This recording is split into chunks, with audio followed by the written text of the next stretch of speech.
Meus queridos e estimados irmãos, muito boa noite.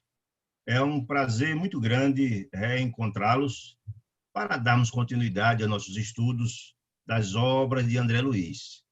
Hoje vamos estudar os capítulos de número 9 e 10 da magnífica obra Os Mensageiros, da Lavra Mediúnica do nosso venerando Francisco Cândido Xavier, através do benfeitor André Luiz. Eu sempre gosto de, antes de começar um novo capítulo, um novo estudo, fazer uma breve digressão, um breve resumo dos capítulos passados, só para a gente pegar o fio da meada, pegar o raciocínio que vimos desenvolvendo, para que a coisa possa fluir da forma mais adequada possível. Então, só lembrando que nos capítulos 7 e 8, André Luiz, em companhia de Vicente, seu companheiro, matriculado no curso dos Mensageiros, sob a supervisão de Aniceto, participaram da primeira aula no Centro de Mensageiros, que é o centro de treinamento do Ministério das Comunicações de Nosso Lar, e participaram de uma aula muito interessante que foi ministrada pelo instrutor Telésforo, do Ministério das Comunicações. Nesta aula, Telésforo enfocou em especial, estavam todos os mensageiros e os aprendizes lá, mas o foco dele foi exatamente trabalhar os trabalhadores da mediunidade e também os doutrinadores que encarnaram na Terra. A missão, o foco do treinamento, da fala dele foi exatamente esse. E na fala dele, muito ilustrativa, muito bem fundamentada, muito boa, ele trabalhou todos os requisitos necessários para o bom desempenho do trabalho da mediunidade, né, na Terra, enfim, todas as dificuldades, os percalços. Também trabalhou a questão, no segundo momento da fala dele, do porquê que boa parte desses mensageiros que trabalham no campo da mediunidade e da doutrinação faliram. Por que eles falem? Por que razões? Né? Boa parte do contingente de pessoas que assistiam à fala de Telésforo era compreendida por pessoas, por companheiros, espíritos, que trabalharam como na última encarnação, como no campo da mediunidade, e faliram, né? Estavam lá. Então, foi, na verdade, um puxão de orelhas, evidente, para aquelas pessoas, mas, ao mesmo tempo, mostrar para os que estavam se candidatando a uma missão da mesma natureza que iam reencarnar na Terra, para não cometer os mesmos erros, né? Um certo alerta e tal. Mas, muito mais que isso, já que André Luiz, além de ser aluno do curso de Mensageiros, estava também tomando apontamentos para escrever essa magnânima obra que lograria a humanidade, ensinamentos absolutamente extraordinários para todos nós que pudemos usufruir dessas lições sublimes trazidos a lume pela mediunidade extraordinária de Francisco Cândido Xavier, através de André Luiz. Então, esse cabedal de informações absolutamente importantes era muito interessante, e é, para todos nós, mas em especial para os que desempenham hoje na Terra as funções importantíssimas de mensageiros no campo da mediunidade. Então, os que trabalham no campo da mediunidade, na doutrinação, ao receber essas informações, é de uma validade extraordinária para não cometam os mesmos erros e possam voltar à pátria espiritual após essa missão, de cabeça erguida, por ter cumprido pelo menos parte daquilo que fora treinado com muito esmero, com muito amor nas colônias espirituais. Muito bem.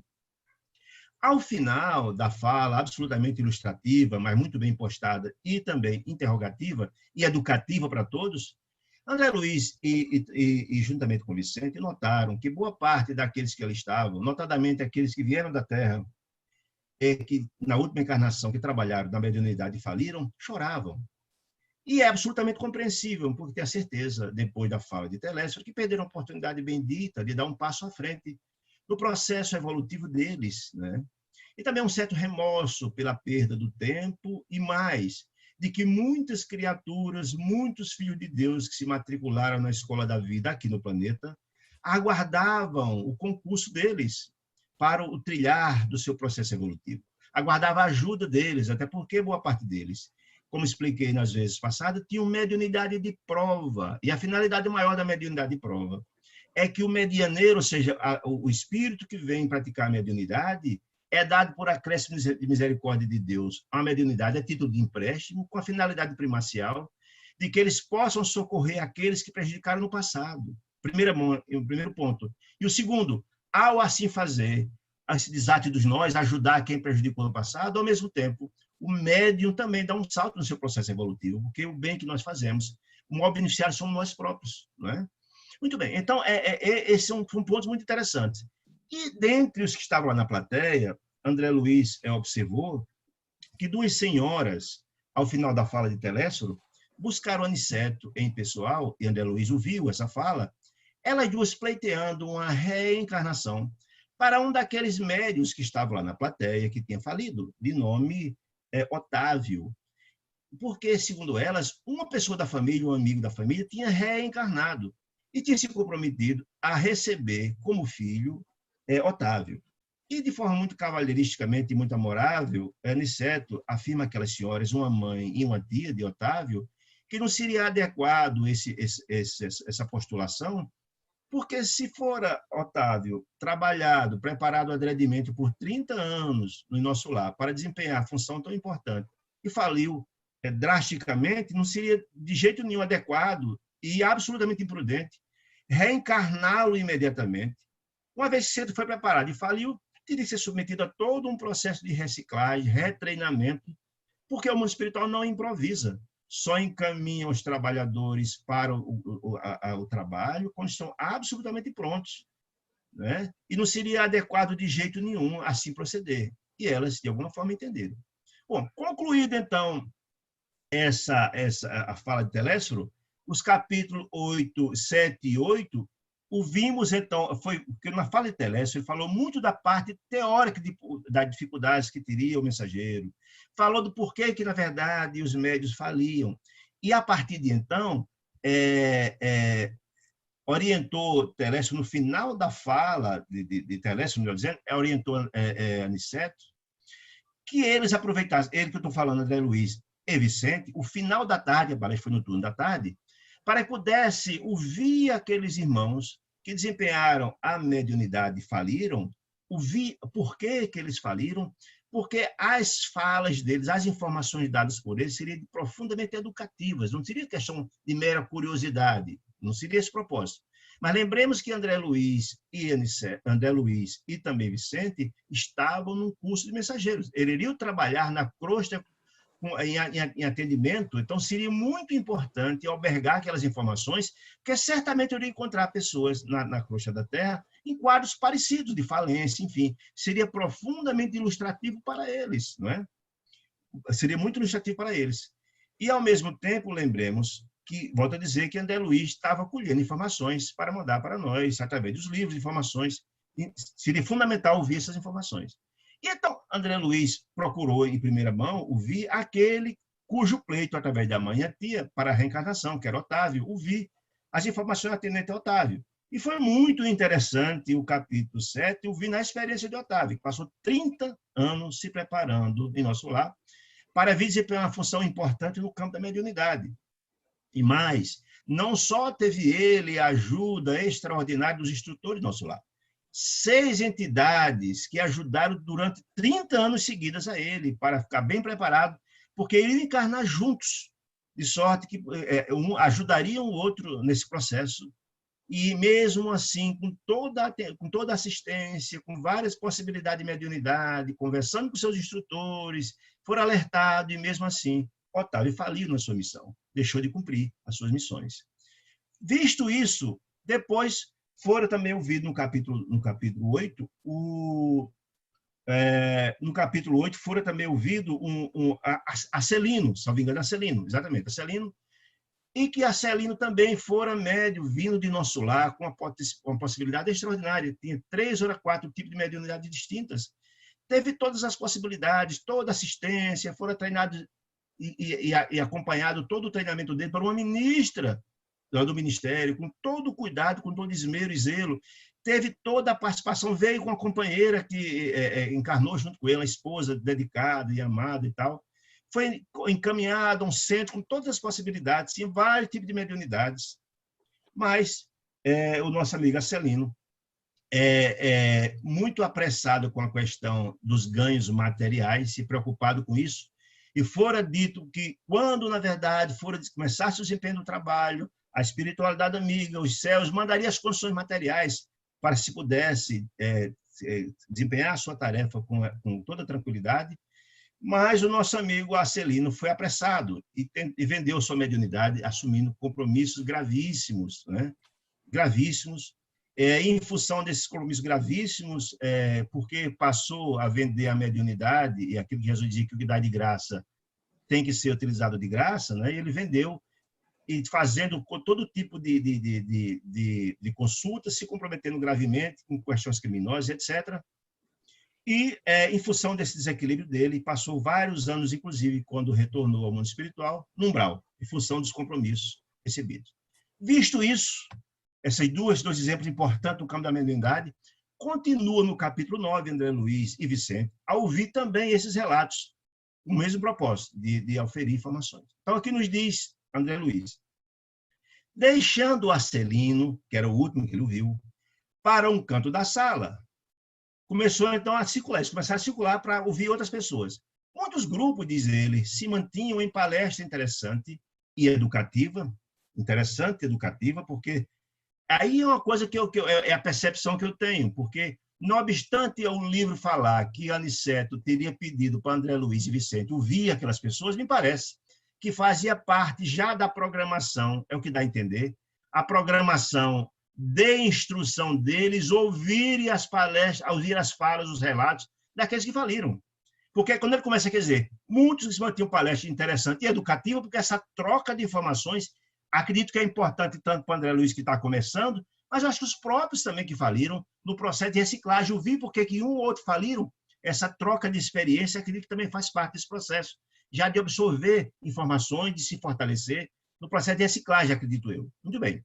Palestra interessante, educativa, observando eu que quase todos comentavam as derrotas sofridas na Terra, ou seja, era a conversa da tarde, por isso que eu acredito que fazia parte da programação, tanto de André Luiz e de Vicente, de ouvir, já da programação estabelecida do curso, mas que eu acho que a própria troca de experiência de uns porque faliram também ajuda a fortalecer um ao outro, dar o apoio um ao outro, se solidarizar, talvez fosse a palavra certa, com a dor alheia, acho que fortalece. Muito bem.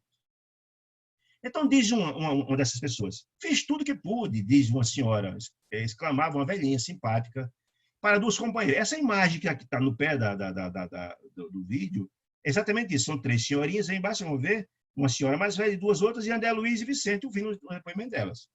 E esse senhor que está do lado direito conversando com outra pessoa é o próximo do capítulo 10, mas é importante ver que ele já está na proximidade para ouvir o relato dele. Fiz tudo que pude, exclamou a velhinha simpática, as duas companheiras, que a escutavam atentamente. No entanto, os laços de família são muito fortes.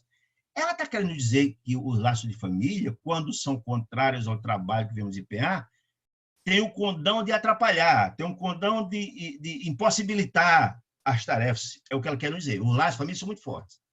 Algo fazia ouvir sempre, com voz muito alta, em meu espírito, compelindo o desempenho da tarefa. Que voz seria essa, meus irmãos? Se não, já que ela era portadora de mediunidade, os instrutores do mundo espiritual que passaram tanto tempo treinando-as, informando-as, etc., chamando-as, ou seja, chamando a atenção para despertar para o começo da tarefa. Olha, minha irmã, está na hora de começar. Ou seja, a voz que ela fala, que eu via na sua consciência, era dos instrutores, que vinham relembrar elas do compromisso que elas tinham para começar. É interessante a gente compreender isso. Então, fazia ouvir sempre um convoi muito alto em meu espírito, compelindo e convidando-me ao desempenho da tarefa. Mas e o marido? Uma outra perguntou. Aí ela disse, Amâncio, que era o esposo dela, né?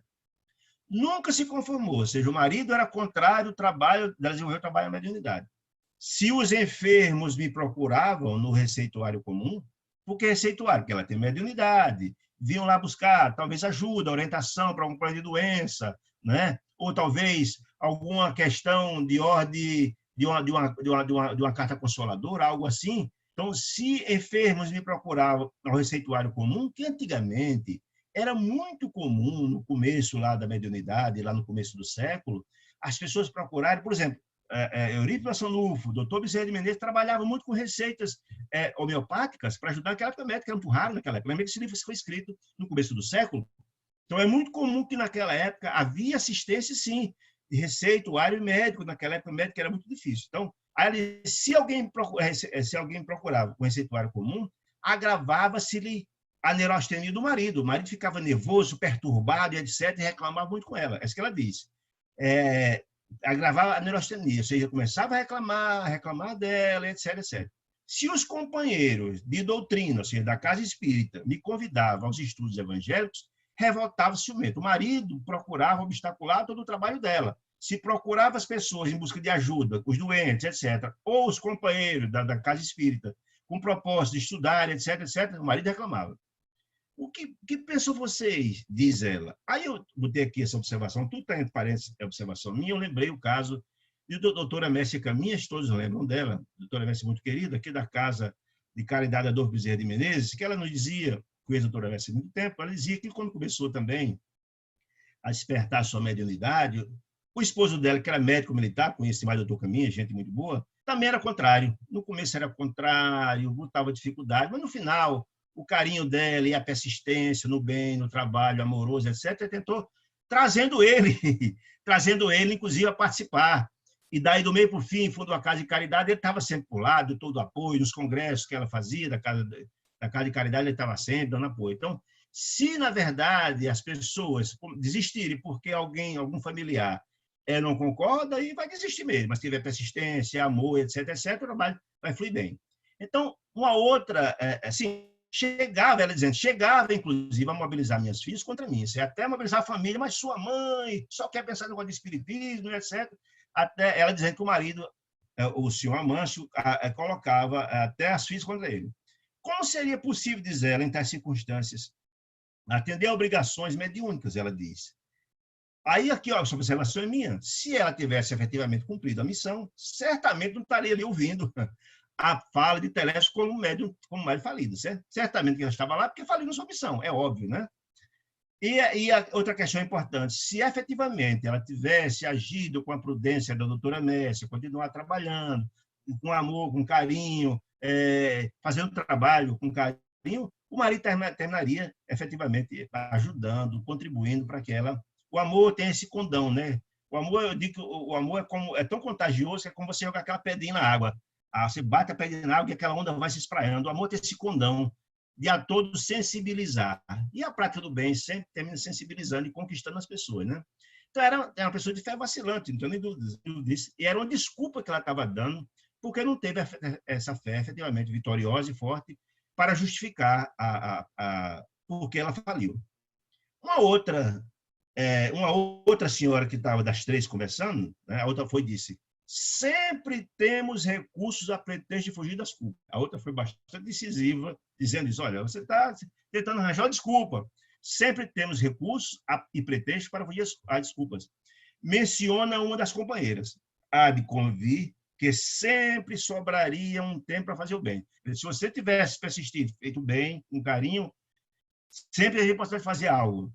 Também, talvez pudesse conquistar o entendimento do esposo e a colaboração afetuosa das filhas, se trabalhasse em silêncio, sem reclamar, fazendo e sensibilizando, diz ela, mostrando sincera disposição para o sacrifício. Essa colega mais sensata dizendo isso.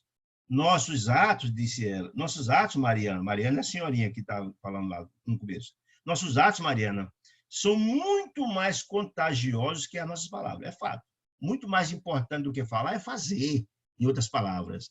Quando você vai e pratica o bem, aquele bem vai se disseminando e as pessoas que estão ao redor vão se sensibilizando. E a tendência, daqui a pouco, como aconteceu com o doutor Caminho, querido, e ajudar a doutora Messia, aconteceria ela trazer a mesma coisa. Ela, inclusive, concordou que realmente é verdade, respondeu ela. Ela admitiu que ela foi a culpada por não ter tido a persistência, o amor, etc, etc. E eu tenho aqui a observação de que, não obstante Telésforo falou lá no começo, que são raros os médios que desempenham a tarefa na Terra, nós sabemos que desempenhar uma tarefa no campo da autoiluminação, no planeta de expiações e provas, é uma missão muito difícil, em função de que aqui a grande esmagadora maioria das pessoas ainda são obstinadas no mal, por isso que é um planeta de expiações e de provas, isso é um fato, é real, né?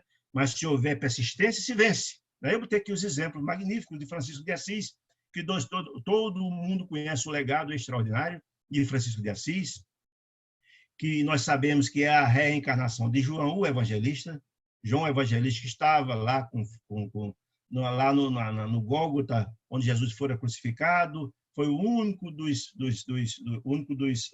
companheiros de Jesus, o único dos apóstolos que estava ali na presença de Jesus, todos os demais fugiram. Estava ele ao lado de Maria, Mãe Santíssima, ao lado de Joana de Cusa, de Maria Madalena, era o único que estava, e Jesus, na cruz, pede que ele adote Maria, Mãe Santíssima, como mãe, e que Maria adote como pai, como adote ela como mãe, e que ela adote como filho, na verdade.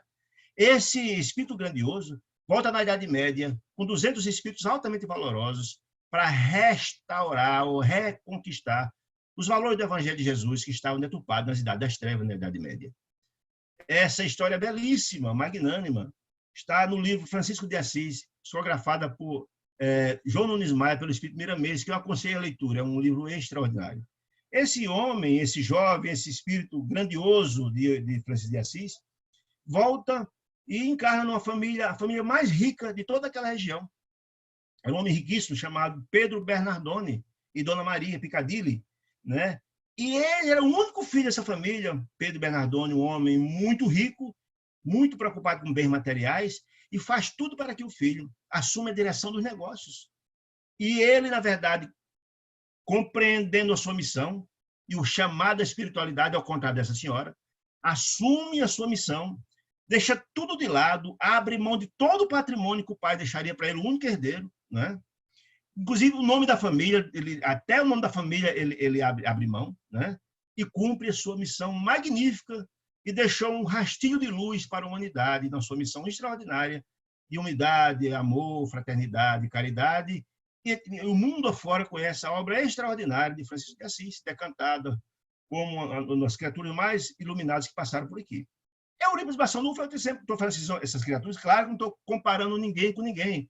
Cada um sabe das suas dificuldades. Estou mostrando essas grandes figuras, esses grandes mensageiros de Deus, que, não obstante todas as dificuldades, a existência da família, a questão do dinheiro, abriu mão de tudo e atenderam o chamado da espiritualidade. É isso que a gente quer compreender. Eurípides Barçanufo, outra figura absolutamente extraordinária. E quem não conhece Eurípides Barçanufo, leia essa magistral obra chamada Eurípides, O Homem e a Missão. É um livro maravilhoso. Quem não conhece a história dessa criatura maravilhosa, eu aconselho que faça. Ele nasceu em Sacramento, Minas Gerais, no final do século passado. E foi um dos mais extraordinários médios que o mundo conheceu. Basta olhar a história de Barçanufo. Era um homem que era filho de uma família católica, família bastante católica, um homem inteligentíssimo, extraordinário. Ele começa o trabalho junto à Igreja Católica, tinha missões importantes, fundou instituições na Igreja Católica, mas recebeu o chamado da espiritualidade e abriu mão de absolutamente tudo, recebendo o chamado de Dr. Bezerra de Menezes, de São Francisco de Paula. Abriu mão de tudo e abraçou a doutrina espírita contrária à família, à igreja, recriminando, batendo em cima. E esse homem extraordinário despertou todas as suas mediunidades, aflorou de uma hora para outra. E ele tinha todas as mediunidades, inclusive a raríssima mediunidade de bilocação, de se estar em 2 locais ao mesmo tempo. E é uma história belíssima, um homem que morreu muito jovem, 30 e poucos, 36 anos, vítima da febre espanhola, né? Mas morreu trabalhando, uma obra gigantesca, gigante, e foi o precursor de todo o trabalho de Franciscano Xavier. Ele deixou todo um trabalho feito lá em Sacramento, com toda a repressão da igreja tradicional, e deixou um rastilho de luz. Leiam a história desse homem, que é pronto, são exemplos que a gente tem que colocar. A de Chico todos nós reconhecemos, né? Essa figura mais conhecida.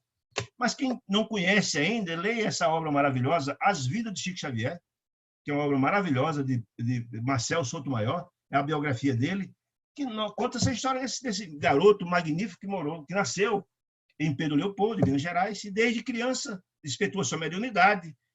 Filho de uma família numerosa, sua mãezinha desencarna com 5 anos, o pai dele, vendedor de bilhete, e ele, para sobreviver, o pai distribuiu os filhos entre as famílias, e ele foi morar com a sua madrinha, que o maltratava profundamente. E esse menino, com humildade maravilhosa, cumpriu toda a sua missão, também com repressão difícil da Igreja Católica, dos amigos, de todos, e deixou um legado magistral de mais de 400 obras, psicografadas, e um rastilho de luz para a humanidade. Estamos aqui bebendo nessa fonte. Oh, meu Deus. Ai, meu filho. O celular ligou, perdoa, está aqui de lado, terminou tocando. E Chico deixa esse rastilho de luz para a humanidade, uma obra extraordinária, não só no campo da mediunidade e da psicografia, com mais de 400 obras, uma obra social grandiosa, né?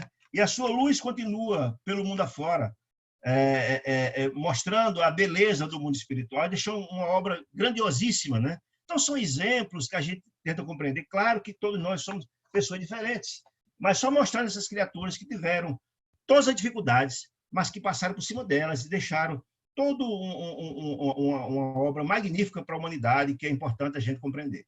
Muito bem. Continua, então, a narrativa de André Luiz, da senhorinha que fala lá, da senhorinha que vinha falando, né? Deixa eu ver aqui, eu me perdi um pouquinho. Bom, da senhorinha que vinha falando da dificuldade que tinha, né? E tinha de cumprir a missão, e a primeira que falou que o marido era contra e tal, e a outra dizendo que se ela tivesse persistência, teria cumprido. Aí essa senhora, a segunda, continuou dizendo: nunca pude sofrer a incompreensão dos meus sem reclamar. A segunda também teve todas as possibilidades no campo da mediunidade, excedeu o treinamento, etc, etc. Mas ela, toda a vida que o marido ou alguém da família reclamava, porque ela estava desempenhando as tarefas no campo da mediunidade, ela reclamava. Ela ouvia as críticas e reagia. Você criava um ambiente de animosidade, de crise dentro de casa em função dessa questão, que não ajudava em absolutamente nada. Que pressupõe o trabalho da mediunidade, renúncia, amor, dedicação, etc. E quando o marido reclamava, ou algum familiar reclamava, ela ia para cima da reclamação. Segundo ela, para trabalharmos com eficiência, tornou a companheira sensata, porque ela inclusive, disse para a outra primeira, que se eu tivesse tido persistência, teria feito alguma coisa. Ela faz uma autocrítica importante. É preciso, ela diz, para trabalhar com eficiência, é preciso saber calar, antes de tudo. Não foi o caso dela, né? Se ela tivesse recebido as reclamações da família, mas continuasse sensata e trabalhando, ela mesma reconhece isso, teria feito alguma coisa. Segundo ela, teríamos atendido perfeitamente aos nossos deveres se tivéssemos usado todas as receitas de obediência e otimismo que fornecemos aos outros. A gente aconselha os outros, faça o que eu digo, mas não faça o que eu faço, né? Se tivéssemos atendido os conselhos que a gente dá para os outros, ela tem essa autocrítica, a gente desempenha bem a nossa função. Entretanto, todas as críticas que recebia tinham resposta na ponta da língua. Ela retrucava, mostrava, na verdade, um certo despreparo, digamos assim, psicológico para enfrentar um trabalho dessa magnitude. Assim diz ela. Assim digo porque, diz ela, meu caso, é uma autocrítica que ela faz, a bem de dizer, é muito semelhante ao seu, dizendo primeiro a senhora, Mariana, na primeira. Fomos o circo carnal, ela dizendo, para construir com Jesus, ou seja, fomos preparados adredemente no plano espiritual, com tanto amor, com tanto carinho, com todo zelo. Viemos, encarnamos, tivemos toda a assistência dos instrutores, dos familiares amigos que foram preparados para bem desempenhar. Fomos, encaminhamos a casa espírita com todo carinho, mas falimos, ela diz. Fomos ao circo carnal para construir com Jesus. Mas caímos na tolice, diz ela, de acreditar que andavam na Terra para discutir nossos caprichos. Ela dizendo, nosso capricho, de alguém criticar porque eu sou de religião A ou de religião B, eu me achar mais importante, minha opinião tem que prevalecer. Ou seja, essa visão das pessoas que não aceitam a opinião dos outros e crítica dos outros, não é uma coisa que constrói, porque a gente sabe que o diálogo é uma coisa, ouvir e você compartilhar uma opinião é uma coisa. Outra coisa é a discussão, porque na hora que você discute, você baixa nossa faixa vibratória, e as energias negativas geradas pela discussão atraem entidades infelizes. E quem vai trabalhar com mediunidade sabe que você está com equilíbrio.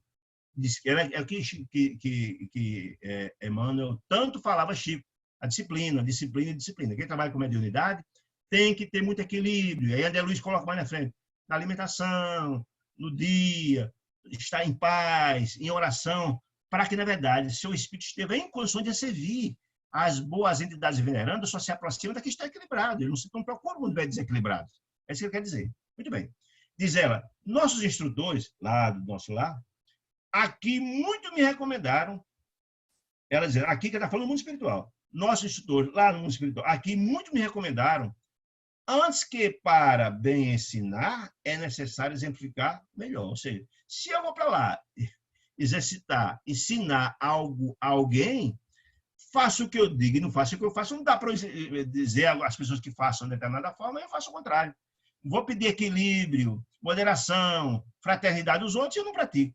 É isso que ela quer dizer. Entretanto, por minha desventura, diz ela, tudo esqueci no trabalho temporário da Terra, ou seja, tudo que fora aconselhado, orientado, exaustivamente no mundo espiritual, e depois encarnada, os instrutores que apareciam, que mandavam mensagens, certamente, na hora do sono, na hora da emancipação da alma, que nós temos contato com as que nos amamos, certamente os instrutores aproveitavam esse momento, minha amiga, relembrando, etc., afora aquelas que têm mediunidade de visão, viam todos, e mesmo assim, com todas as atenções, com todos os chamados, muitos faliram. Quando dizendo, se meu marido fazia ponderações, eu criava refutações, não ficava nenhuma reclamação dele sem resposta, ela dizia.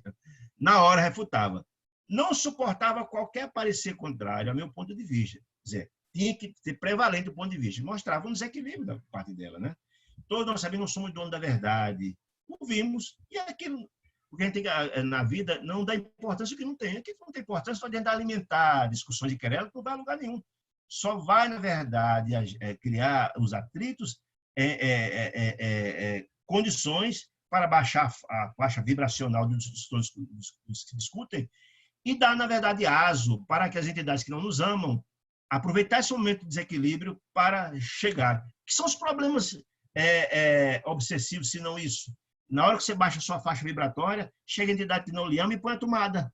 Cria as condições para você colocar a tomada. E aquela tomada começar a incutir na sua mente as ideias que, se você não se livrar delas com a oração, como diz Jesus, vigiar e orai, para elevar a sua faixa vibracional, tirar a tomada, você começa a ouvir aquelas informações e começa o processo, que vai se dando no decurso do tempo, e as obsessões acontecem aí. Então, é muito importante compreender isso. Todos nós, e os médios mais ainda, porque lidam o tempo todo. Ele é o medianeiro entre os planos. Se não estiver equilibrado, vão terminar atraindo entidades infelizes que podem utilizar o médio obsidiário, é uma coisa terrível, faz um mal imenso. Então, como eu dizendo, não suportava qualquer parecer contrário ao meu ponto de vista, em matéria de crença. Incapaz de perceber a vaidade e a tolice dos meus atos. Essa tem muita autocrítica. Ela está dizendo, eu errei, porque fiz isso, isso e aquilo. Por que é importante ela estar dizendo isso, gente? Por que é importante? É muito importante ela dizer isso, é muito importante André Luiz trazer para cá.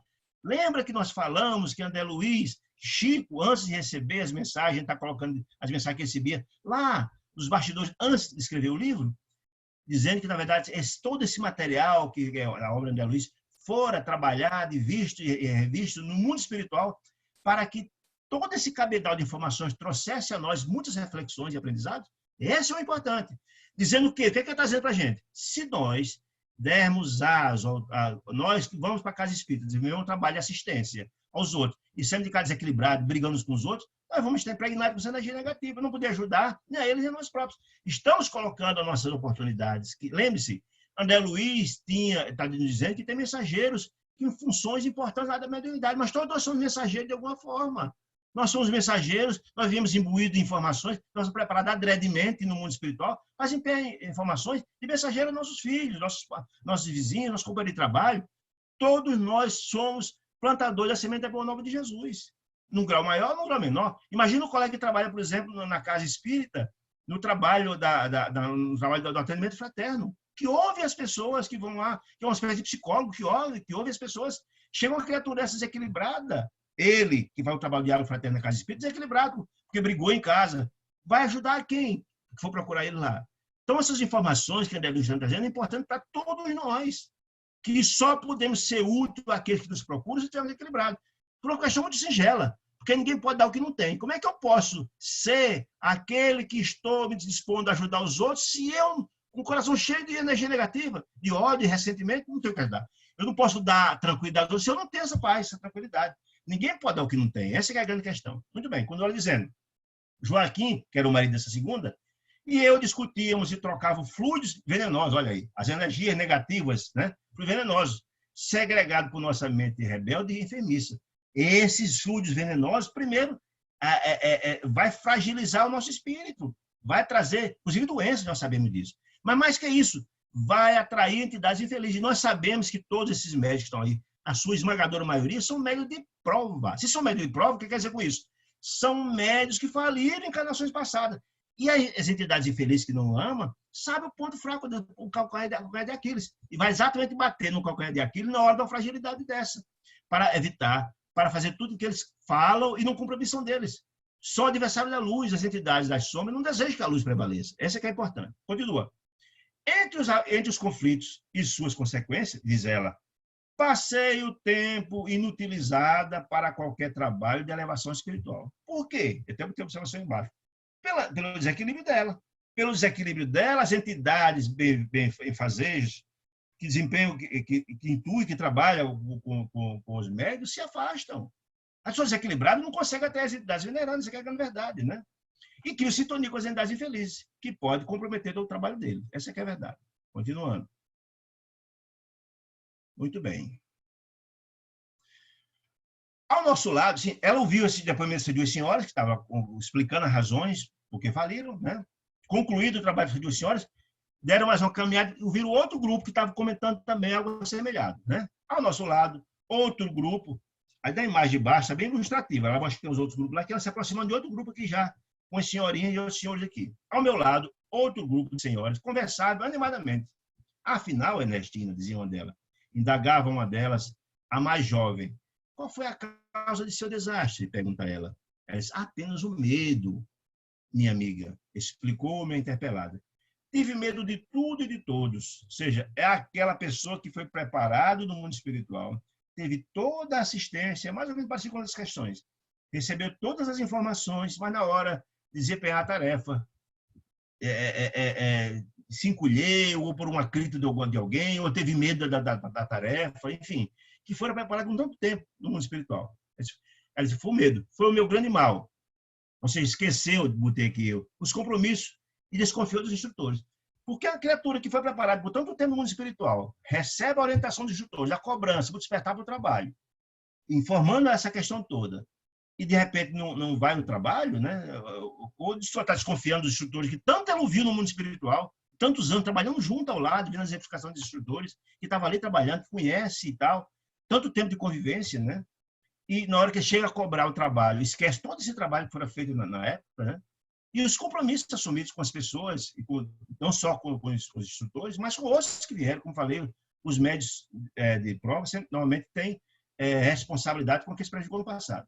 Quando ela dizendo, a outra dizendo, minha filha, você foi muitíssimo preparada. A outra cobrando, mas escuta, eu vi sua preparação, você foi trabalhada, foi apostado muito em você, exaustivamente.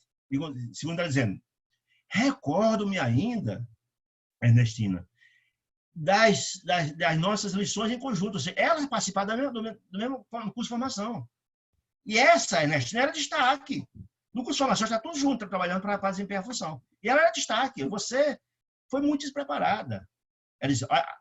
As instrutores do esclarecimento confiavam extraordinariamente no seu concurso. O desempenho dela no treinamento era maravilhoso. Mostrava preparo, conhecimento e tal, né?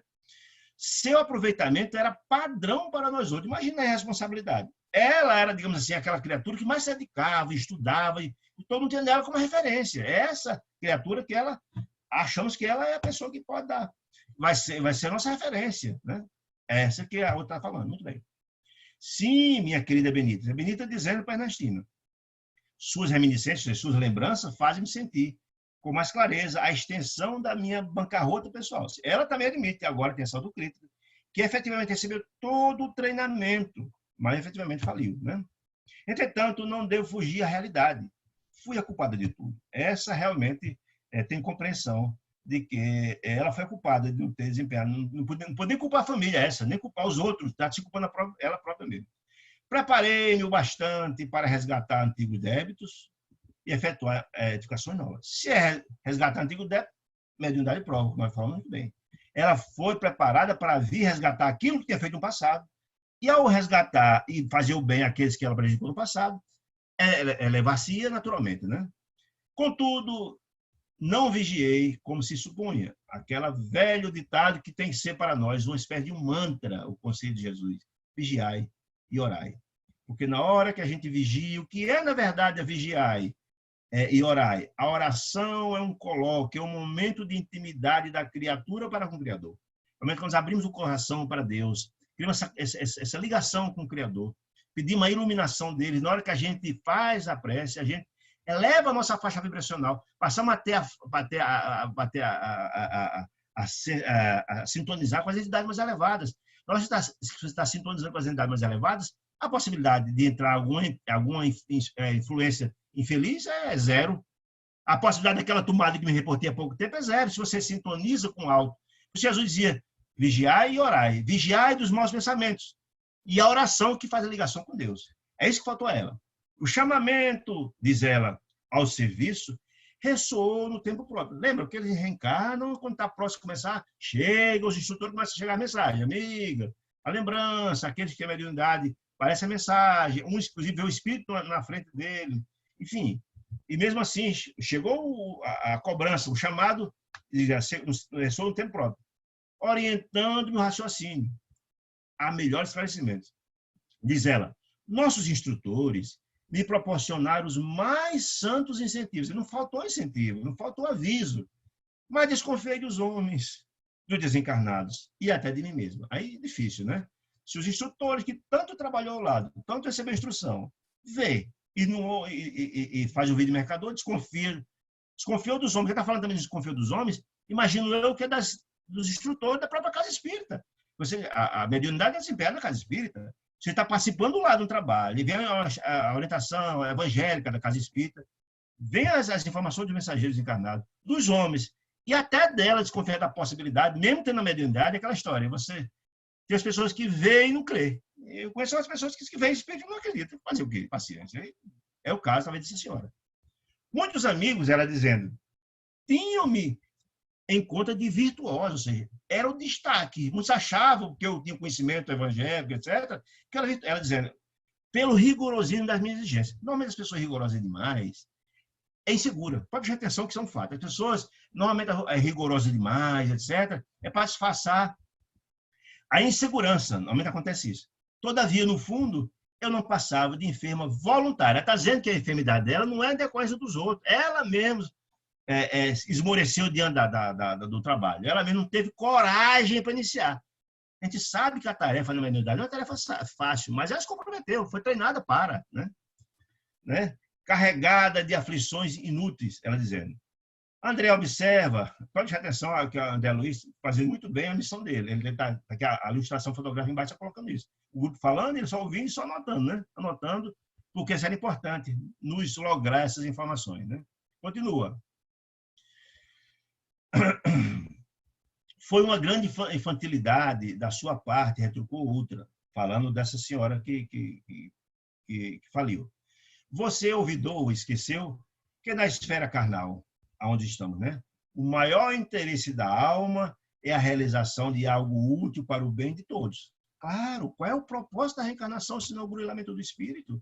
Nós nos matriculamos na escola da vida e aqui é uma delas, segundo Jesus, é uma das moradas na casa do Pai, com o propósito de largarmos nossos conhecimentos, de buscar o processo da felicidade.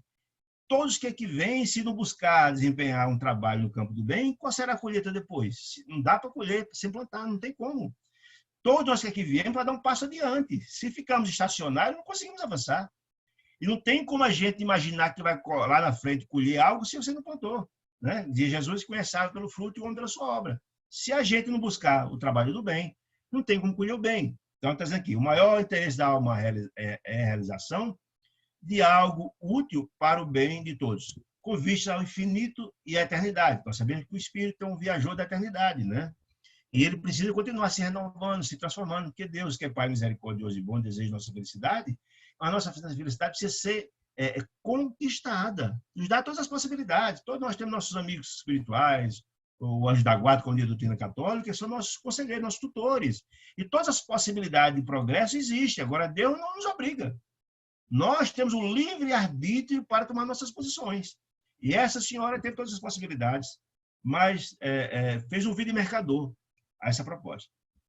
Minha amiga, ela te admite, minha amiga, tornou a interlocutora. É tarde para lamentar, diz ela.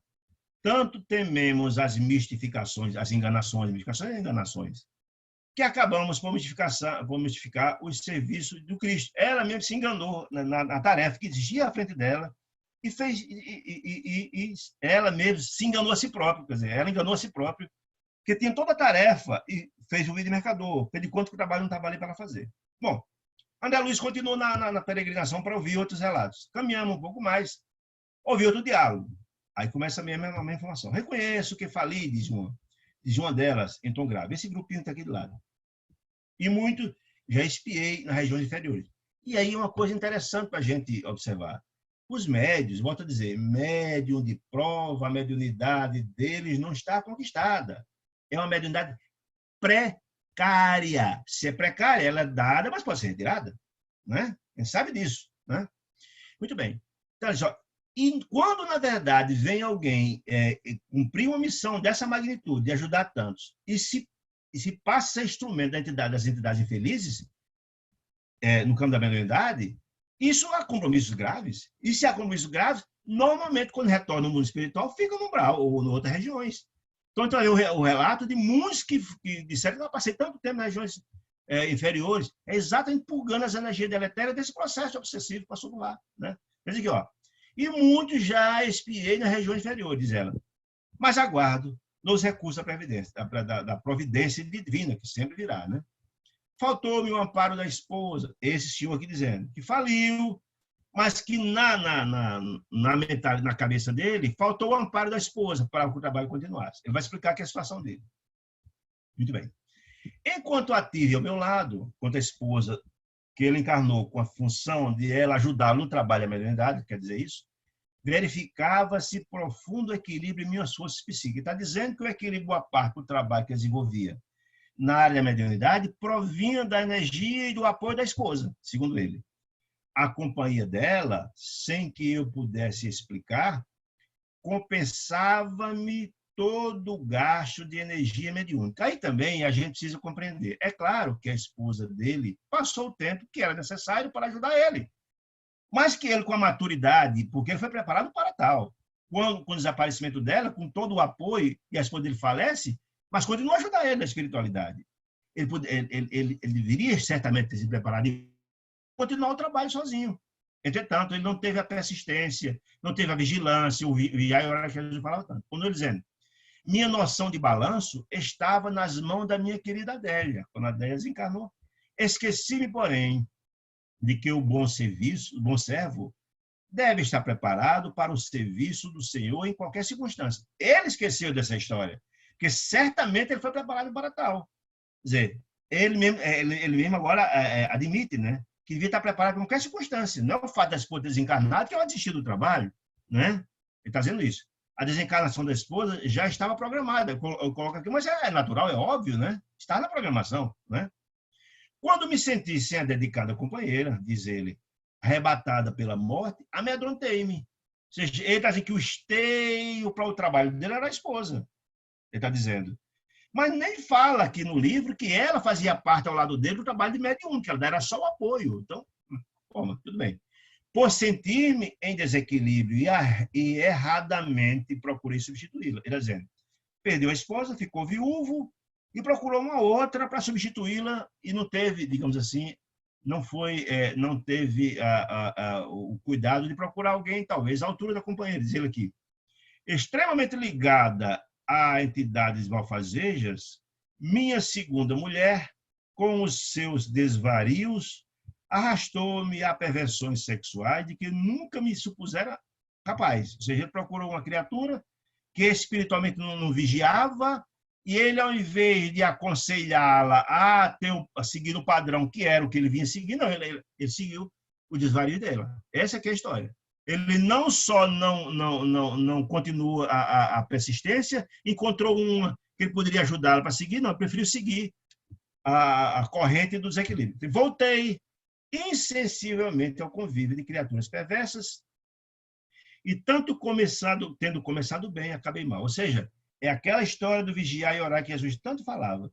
E nós sabemos disso, é muito importante. Se a gente baixa a nossa faixa vibratória, e se eles que têm as perversões sexuais, é possível que eles compareciam a lugares de baixa de harmonia, e certas entidades aproveitaram o calcanhar de Aquiles, que eu vou dizer que é importante, a mediunidade de prova, é muito importante de todo o médium, e aí caiu. Essa é a história. Quando ele dizendo, Bom, aí termina o capítulo 9.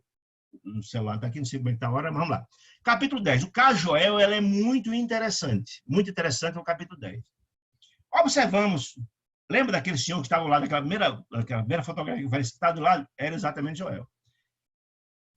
Observamos um velho simpático. Então, meu caro Joel, como vai? Disse Vicente.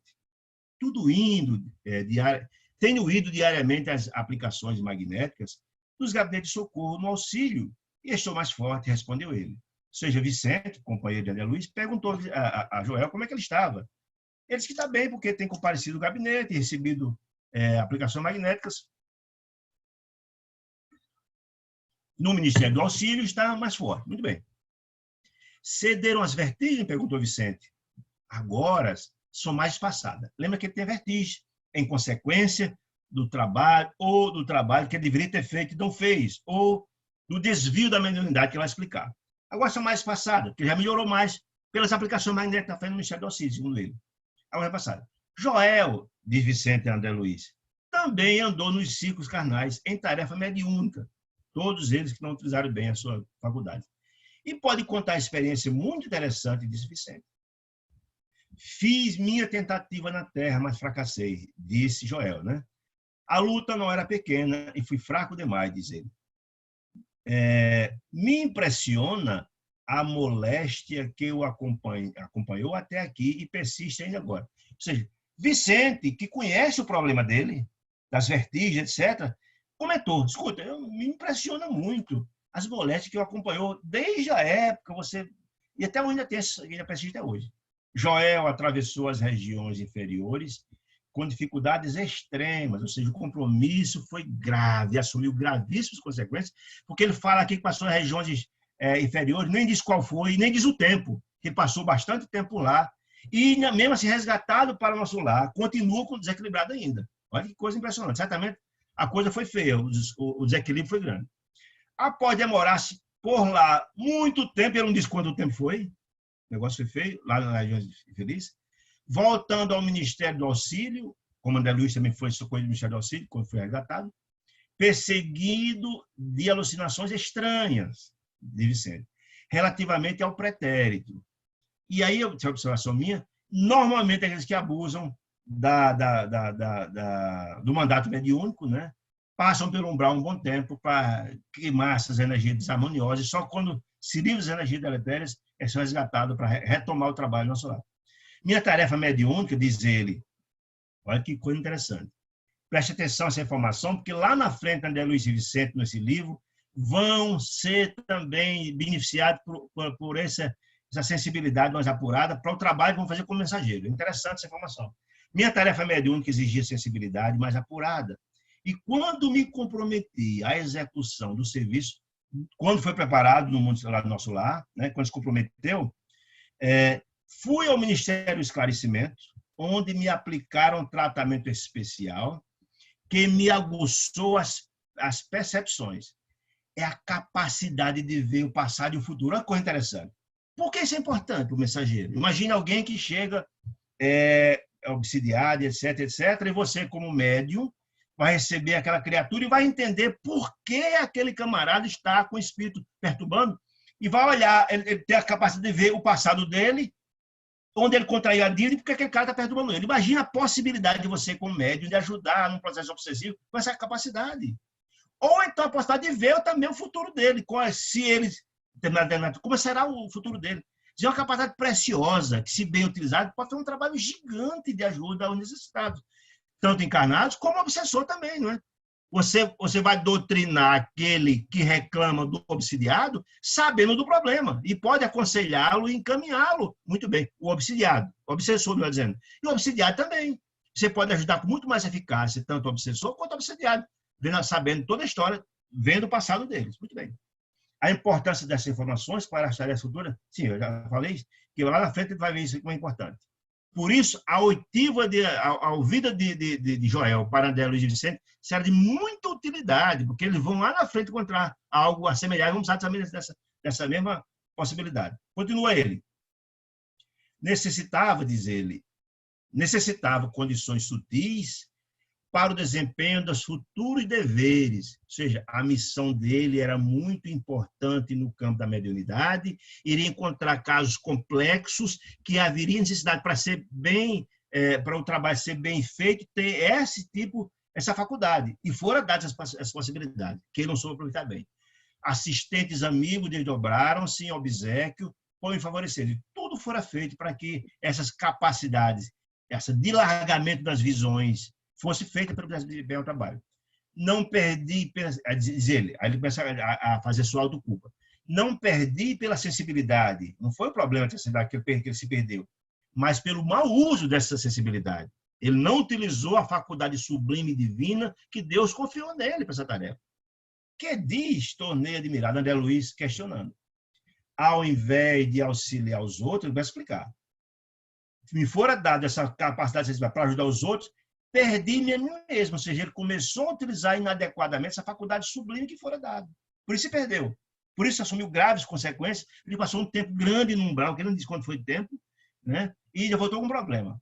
Deus concede, diz ele, a sensibilidade apurada como espécie de lente poderosa. Que lente é essa? Você vê na frente e atrás. Você tem a possibilidade de ajudar tanto os auxiliados como obsessores. Que o proprietário desta possibilidade, né, deve usar para definir roteiros. Que roteiro? Do obsessor, do obsidiado. Né? Se você tem essa capacidade, você pode muito bem estabelecer todo um aconselhamento, todo um trabalho da espiritualidade para direcionar essas criaturas. Então, para usar para definir roteiros, fixar perigos, ou seja, se você, amigo, já faliu nessa área, se você não tiver cuidado, etc., vai cair na mesma esparrela de orientar, de orientar essa criatura. Fixar perigos e vantagem no caminho. Se você proceder dessa forma, você vai se organizar, etc. Ou seja, tem uma possibilidade muito mais aberta, muito mais plural de ajudar os irmãos que acorriam a ele na casa espírita, necessitado de ajuda e de consolo, né? Que está dizendo isso. Ajudando ao próximo e a si mesmo. Por que ajuda a si mesmo? Porque certamente, quando você ajuda os outros, o maior beneficiário é você mesmo, como eu já disse muito bem antes. Deixando-me empolgar, agora começou o problema dele, o diagnóstico que ele faz de si próprio. Deixando-me empolgar pela curiosidade doentia e a curiosidade é sempre ruim, André já disse lá atrás, que ele mesmo, utilizando a curiosidade lá no nosso lar, criou algumas dificuldades, não é coisa boa. Nós devemos buscar aqueles que chegam à casa espírita com problema, com o propósito de entender o problema para ajudar, e não por mera curiosidade. Isso não ajuda em absolutamente nada. Né? Deixando-me empolgar pela curiosidade doentia, aplicou o quê? A sensibilidade de largada que ele recebeu, tão somente para dilatar minhas sensações. Ele recebeu uma capacidade, ele recebeu uma sensibilidade, ele recebeu um predicado, ele recebeu algo tão importante para ajudar os outros e ele se preocupou com si próprio. Em vez de ele ajudar os outros, se preocupou só com ele, egoisticamente, as suas curiosidades. Né? Diz ele, no quadro de meus trabalhos mediúnicos, estava a recordação de existências pregressas, passadas, portanto, como expressões indispensáveis ao serviço de esclarecimento coletivo e benefício aos semelhantes. Ele está dizendo aqui que essa possibilidade que foi aberta, que foi dada para ele, teria um espectro muito grandioso de assistência, de acolhimento, de assistência a muitas pessoas, que me fora concedido realizar. Mas existe uma ciência de recordar, ou seja, existe todo um processo do recordar combinado com os ensinamentos da Boa Nova de Jesus, utilizar-se da mediunidade com Jesus, essa é a importância de compreender, essa existência, ciência, a ciência de recordar é essa. É a ciência de recordar essa capacidade, essa sensibilidade, se utilizada para o bem, que não respeitei como deveria. Desviou-se. Ou seja, ele veio utilizar com essa finalidade, não, utilizou de forma adequada. Extrair muito observações, extrair as lições com os erros do passado. O que é que explica essa situação? Claro que ele próprio, Joel, vendo os erros das criaturas que cometeram e as consequências, a lei de causa e efeito, ele também teria proveito para ele. Ele também extrairia lições importantes, claro, né? Ajudava os outros, mas se ajudaria também. A gente aprende muito com os erros dos outros e nossos também. Essa é a questão. Muito bem. Ao primeiro chamado da esfera superior, ou seja, a espiritualidade que chamou, os instrutores foram, amigo, está na hora. Aos primeiros chamados da esfera superior, a corria apressada. Ele recebeu. E a absoluta consciência do chamado. Ele lembra de tudo. Sentia intuitivamente a vívida lembrança de minhas promessas no solar. Ele lembrava, inclusive, dos treinamentos no solar, tudo. Além de receber o chamado dos instrutores, ele recordava perfeitamente de todo o treinamento feito. Tinha o coração repleto de propósito sagrado. Ele veio com propósito sagrado, consciente da responsabilidade, e mesmo assim falhou. Isso é que é impressionante, né? Quando eu dizendo. Muito bem. Diz ele, espalharia muito longe a vibração das verdades eternas. Significa isso, gente. Espalharia muito longe as vibrações das verdades eternas. Significa o seguinte, que todas as criaturas que buscaram ele, imagine, chega uma pessoa obsidiada, com 1 ou 2 ou 3 obsessores, ou não sei quantos, com problemas, às vezes as pessoas obsessivas, gente, às vezes vem de 20, 30, 40 anos de obsessão. E às vezes é problema de encarnações passadas.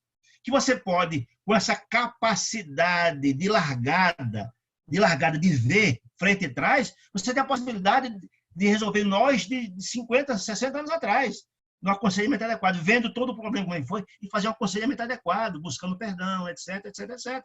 Espalharia muito as vibrações das verdades eternas. Meu irmão, hoje esse companheiro que não lhe ama, porque lá 50 anos atrás aconteceu isso e aquilo, mas a gente pode proceder com amor e tarará, parará, resolver isso, desligar disso, só o amor. Ou seja, a possibilidade dele estar dizendo seria imensa de ajudar muitas criaturas, encarnados, desencarnados, obsessores, obsidiados. Porque a gente sabe que a obsessão não só acontece em desencarnado e encarnado, desencarnar para desencarnado, encarnado para desencarnado, encarnado para encarnado, tudo isso é possível, né? Mas ele tinha com essa capacidade de ver frente e trás, possibilidade imensa de ajudar muita gente nesse aspecto. Aos primeiros contatos com o serviço, diz ele, a excitação psíquica, se ficou impressionado com o potencial, de repente citou na cabeça dele as coisas que estavam fora do script, a curiosidade, né? A excitação psíquica fez rodar o mecanismo das minhas recordações adormecidas. Ele começou a ver as recordações do passado e começou a encantar. A história se encantou com o canto, com as questões do passado, e começou a se recordar disso, a se lembrar, e deu asa mais a essas questões, esqueceu sua missão. Como o disco sob a agulha da vitrola, diz ele, e lembrei toda a minha penúltima existência, quando envergava a batina sob o nome de Monsenhor Alexandre Pizarro, nos últimos períodos da Inquisição Espanhola. Imagine quem deve ter preparado esse moço, né? Lá na Inquisição Espanhola, lembrou de um bocado de estripulia feito lá, e isso conectou. Ele que não devia se conectar com isso, o instrumental não foi dado para isso. Ele se entusiasmou com isso, né? Foi então que abusei, aí complicou tudo, que abusei da lente sagrada que me referi. Essa lente sublime, que tem a possibilidade de ver na frente e atrás, com possibilidades múltiplas de ser útil em nome da boa nova de Jesus.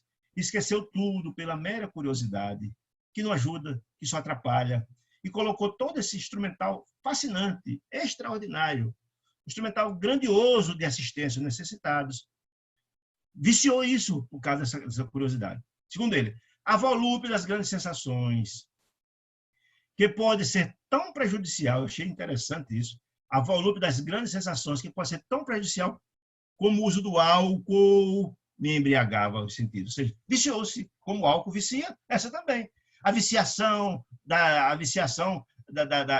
bisbilhotice, né? Para saber o que foi, o que fez. Ou seja, então, as curiosidades. Ele não esqueceu que a função dele não era procurar minúcias, curiosidades, futrica, não era esse o objetivo. Mas era sublime, era ajudar os outros. Mas colocou tudo isso a serviço da fofoca, da futrica, saber. Aí foi difícil. Fez eles embriagar os sentidos, fez olvidar, esquecer os deveres mais santos, que é exatamente o que ele veio com os propósitos. Bafejaram-me claridades espirituais de elevada expressão, ou seja, tudo chegou. As entidades venerandas vieram a ele trazer apoio, assistência, orientação, a tudo. Desenvolveu-se-me a clarevidência, ou seja, clareou cada vez mais a possibilidade imensa de ver, cada vez mais. Mas não estava satisfeito, senão com rever meus companheiros visíveis e invisíveis, lá a turma da Inquisição. no setor das velhas lutas religiosas. Imagina as lutas envoltas na velha Igreja Católica lá na Inquisição. Graves, crimes, desequilíbrio, desacerto, desvios, etc, etc. Estava preocupado em lembrar da história, saber notícias desse povo, como é que anda, o que está fazendo, onde é que está encarnado. Enfim, se perdeu, infelizmente, né? É uma tristeza, infelizmente, né? Então, com desvios, se estivesse buscando as coisas elevadas daquela época, não, mas não, ele se prendeu às futricas. Não procurou-se, por exemplo, alguém fez um trabalho louvável lá na igreja, que salvou muitas pessoas, bonito, trabalho santo. Não, ele procurou saber exatamente as futricas. Isso é ruim. Continuou dizendo, impunha a mim mesmo, olha aí, a obrigação de localizar cada um deles, dos colegas antigos do tempo, da turma lá da Inquisição, fazendo questão de reconstituir-lhe as fichas biográficas. Escuta, mas cadê padre fulano? Cadê bispo? Onde é que está? Está encarnado hoje aonde? Foi que foi feito? Onde é que está hoje? A ficha biográfica, sem cuidar do verdadeiro proveito no campo do trabalho construtivo, porque é isso que essas bibliotecas não constrói nada, ao contrário. Primeiro, ninguém tem condição de mudar o passado, primeiro. E essas ideias, das informações, etc., as consequências não estavam no alvedrio, ele não estava atingindo, ele não estava assistindo aquele grupo. Você está assistindo aquele grupo que erraram com ele no passado, era uma coisa, mas não. Os que ocorriam a ele não era esse grupo aí, né? Muito bem. A audição psíquica, ele não via também. Para evidência, tinha audição psíquica, tornou-se muito claro, ele via, ouvia, olhava para frente e para trás, entretanto, não queria ouvir os benfeitores espirituais, seus instrutores vinham, meu amigo Joel, lembre-se, meu irmão, da sua missão sublime. Lembre, você foi treinado para tal. Não queria ouvir os benfeitores espirituais sobre tarefa proveitosa, e sim interpelar. Você imagina só, os instrutores que iam a ele concitá-los, convidar para o trabalho, ele iria interpelar. Mas escuta, instrutor fulano e tal, como é que está fulano e tal? Está onde? Está encarnado aonde? Escuta, ele ia contar para a tarefa e ele queria bisbilhotar, interpelá-los para saber notícia da turma deles. Olha que coisa impressionante. Ousadia mesmo, né? No capítulo das minhas satisfações egoístas, quer dizer, egoísta, pensar só em você. Esqueceu de que sua missão sublime era assistir os outros. Aí eu botei aqui aquela frase extraordinária da fala de Teresa lá atrás. A causa geral dos desastres mediúnicos é a ausência da noção de responsabilidade. Teresa disse lá no discurso dele. E da recordação do dever de cumprir. Foi exatamente o que aconteceu com o nosso irmão Joel, né? Despendisse, gastou um tempo enorme dentro do qual fugi aos companheiros que me vinham pedir atividades a bem do próximo ser. Da própria casa espírita, muitos companheiros e dirigentes e outros. Amigo, Joel, rapaz, tem um monte de coisa para a gente fazer aí. Um monte de gente aí, obsidiado, chegando, precisando de sua ajuda. E você não se dispõe, rapaz? Por favor, me ajudar. Fugi aos companheiros que me vinham pedir atividades do bem ao próximo. Engolfado em pesquisas referentes à Espanha do meu tempo. Eu só queria saber a notícia da moçada lá, que com ele fez uma disciplina no passado. Exigir notícia dos bispos do passado, de autoridades políticas da época, de padres amigos, que haviam errado tanto quanto eu mesmo. Ele não estava procurando das virtudes, se estivesse procurando saber das virtudes, pudesse contribuir de alguma forma, trazer um exemplo para, não, tem que saber da turma que, como ele, errou também no passado. Não faltaram generosas advertências. Não foi por falta de advertência, diz ele. Frequentemente, os colegas do nosso grupo espiritista, da Casa Espírita, chamavam minha atenção para os problemas sérios da casa. Joel, rapaz, tanta coisa para a gente fazer, homem. Deixa isso para lá, vamos começar o trabalho aqui. Eram sofredores que nos batiam a porta, seja obsidiados e tantos outros.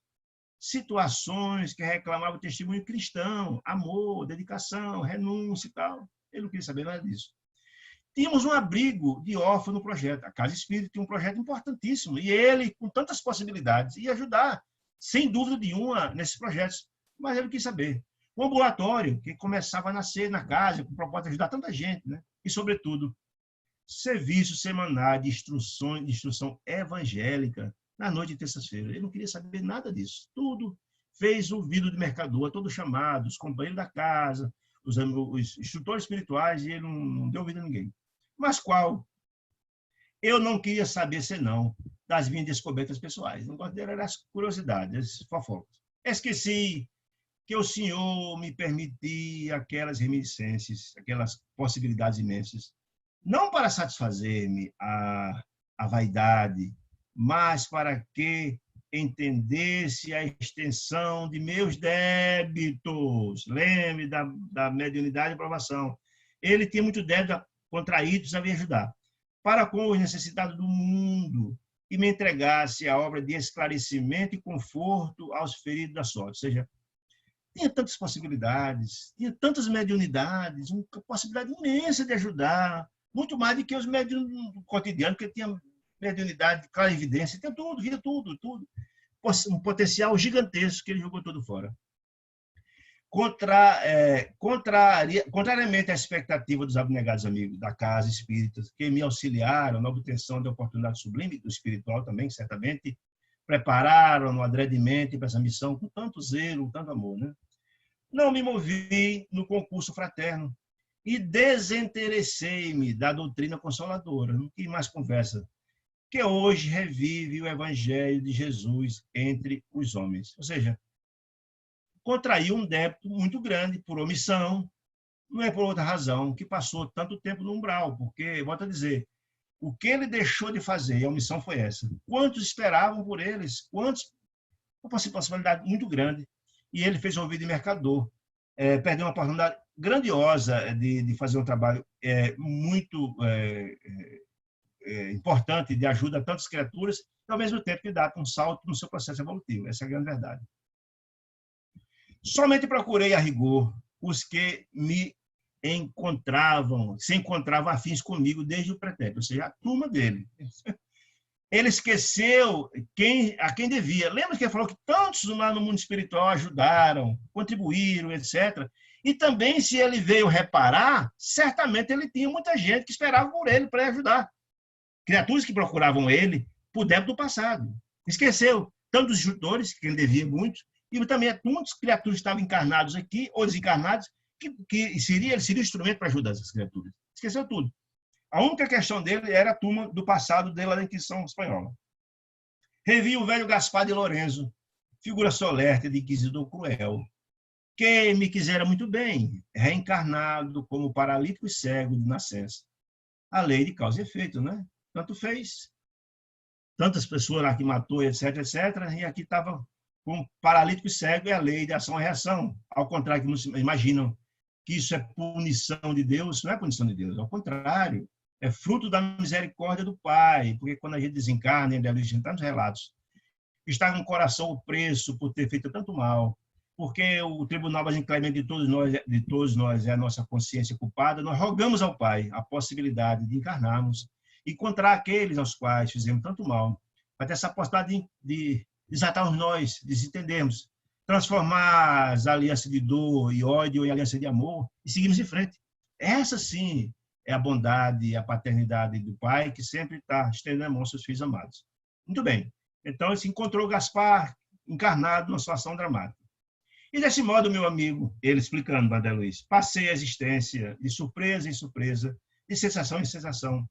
Eu que renascera recordando para edificar alguma coisa de útil, transformei a lembrança, a possibilidade, em viciação da personalidade, o vício, né, que ele falou que era igual a álcool que viciava. Muito bem.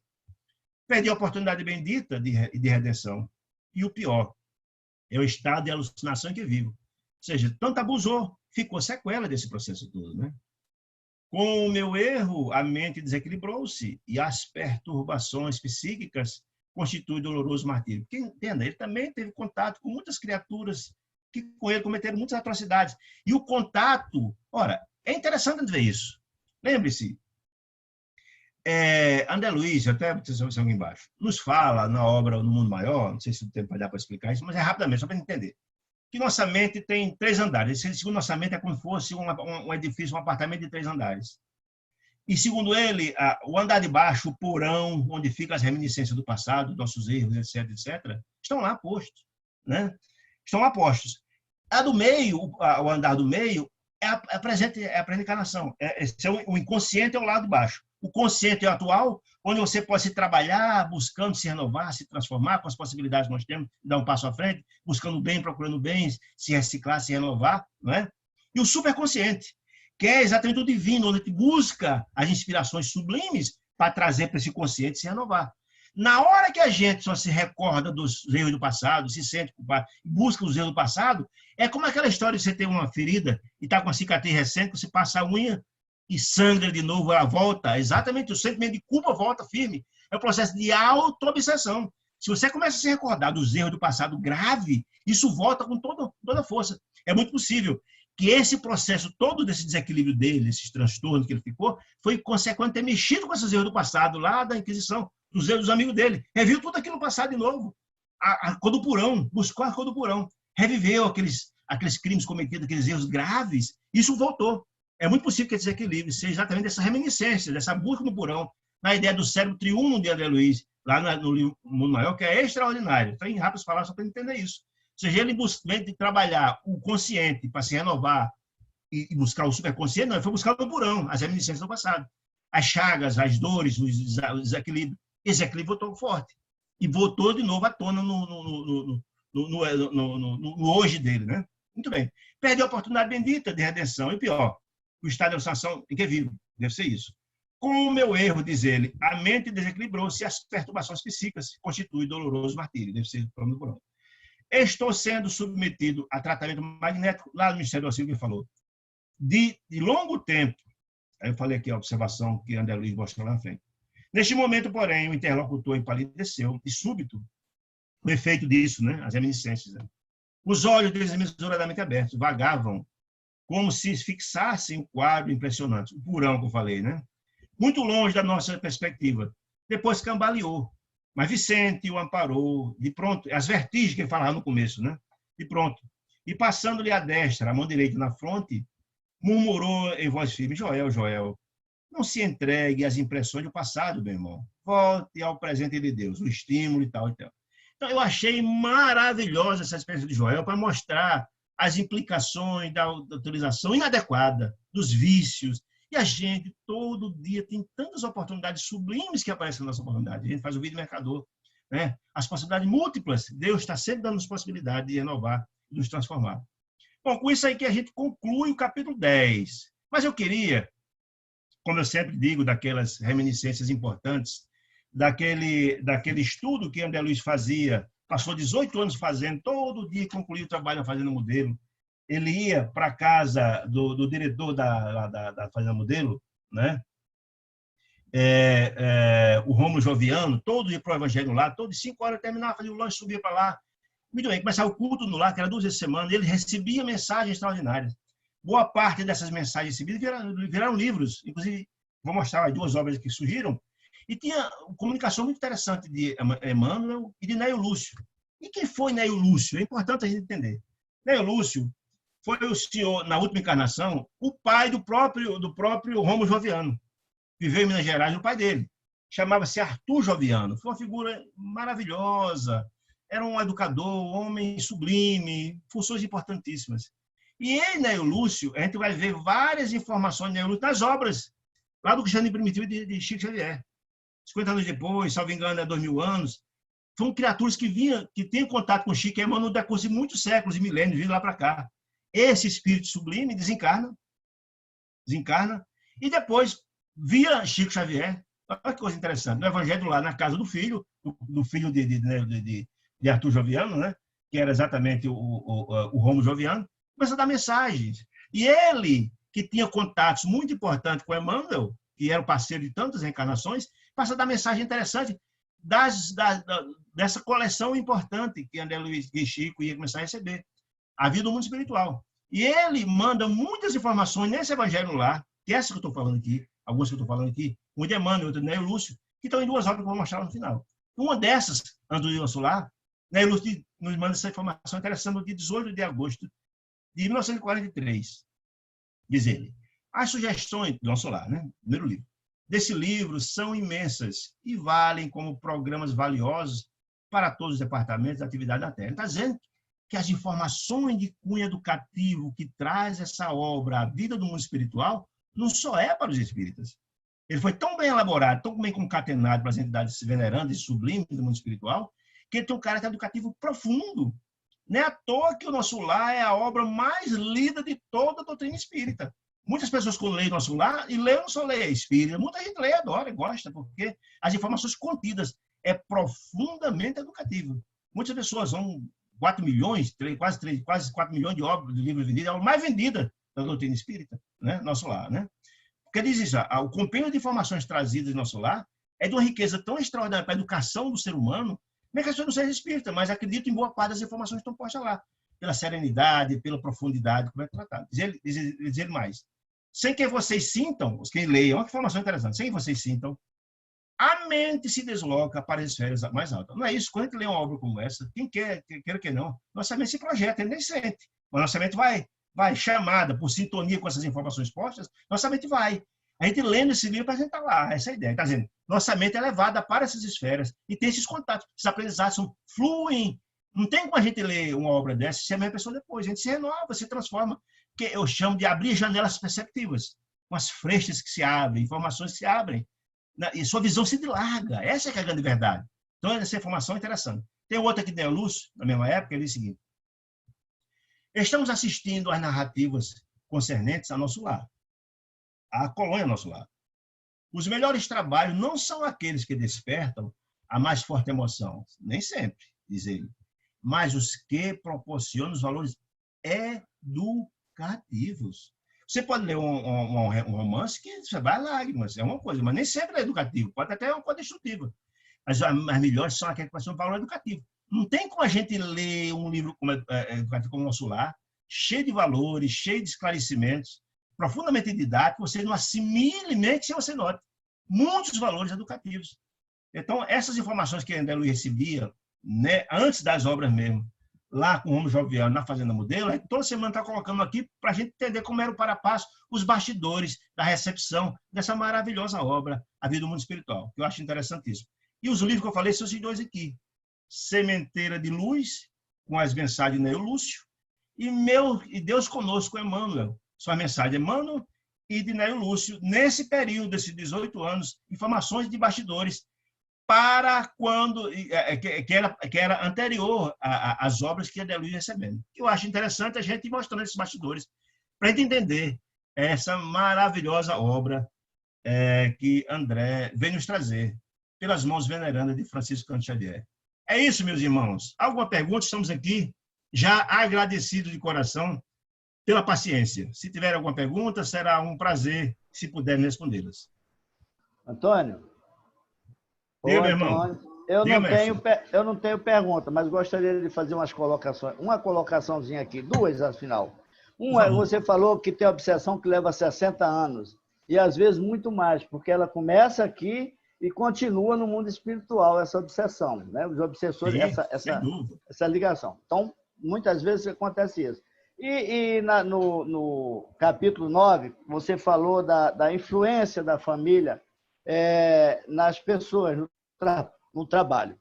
E se nós formos no Missionário da Luz, no capítulo 16, tem uma médium chamada Otávia, que ela teria aqui na reunião porque iria incorporar, através dela, um amigo do grupo.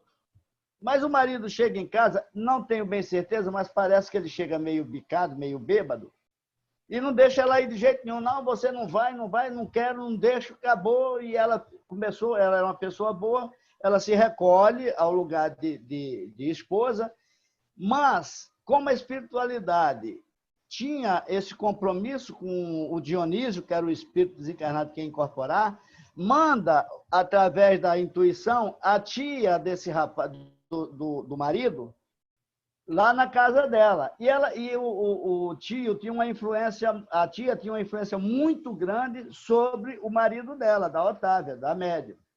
Quando ela chega lá, aí ele diz, não, ela quer ir para a reunião, mas eu não vou deixar. Ela disse, não, senhor, ela vai para a reunião, porque é um compromisso que ela assumiu e você não tem que dizer que não vai, não. Ela vai. E ela foi. Duas situações aí. Uma é quando a espiritualidade quer, intui as pessoas para resolver ou aceitar ou chegar naquilo que eles querem, né? E a outra é a da médium, dedicada, que ia respeitar o marido, a força, o forte da família, que foi falado no primeiro capítulo. E ela até fala que brigava muito com o marido, essa aqui, né, do capítulo 9. Brigava muito com o marido. E André Luiz, não, Emmanuel fala o seguinte: o céu começa dentro de nós, e o inferno tem o tamanho da nossa rebeldia. Exatamente. Então, os médios, né? A gente quer ser médio. E tem outra aqui, do Joel, que quer receber espírito só importante, bispo e tudo isso. E a maioria dos médios, não do médio dessa capacidade, querem receber somente espíritos bons, mas a função dele é auxiliar aqueles que realmente precisam de médium e de médium. Está certíssimo, meu amigo. Aí eu te mostro exatamente o missionário, né? Essa senhora tem compreensão da sua missão. E ela sabe que Deus assiste o homem pelo homem. Na hora que você se coloca à disposição de Deus, ele encontra uma forma do trabalho acontecer. Ou seja, ela, se fosse usar do mesmo instrumento da outra, fosse brigar com o marido, nem criar as condições para ela ia tirar a sintonia. Ao contrário, isso. Ela possivelmente deve ter entrado em prece, muito possivelmente atendeu, acolheu e deu a forma de resolver sua tarefa. Isso é importante. Quanto à sua segunda observação... Capítulo 16 do Missionário. E essa segunda informação que você está colocando, de receber suas entidades importantes, etc., eu lembro muito de uma informação bacana de Raul Teixeira, esse médium extraordinário, que, certa feita, ele numa palestra dele, eu vi ele falando de uma situação como essa, que um médium reclamava, porque só recebia espíritos sofredores, etc., etc., que não recebia ninguém iluminado. Aí o mentor chegou, mas, meu irmão, você é muito feliz. Porque se você está recebendo só espíritos sofredores, é a prova que você pode ajudar. Porque o espírito feliz não precisa de ajuda, não. Quem precisa de ajuda são os sofredores. Jesus dizia que só quem precisa de médicos são doentes. E você está tendo médico, então você devia agradecer a Deus, porque você está sendo um instrumento de Deus para ajudar essas criaturas. Muito obrigado pelas colocações, Filino. Maravilhoso. É exatamente isso. Essa que é a finalidade do trabalho com Jesus, a mediunidade com Jesus e conformidade com o Evangelho Sagrado de Jesus, que é da caridade, da benevolência, do urgência, perdão, fraternidade. É nessa linha, meu irmão. Bem.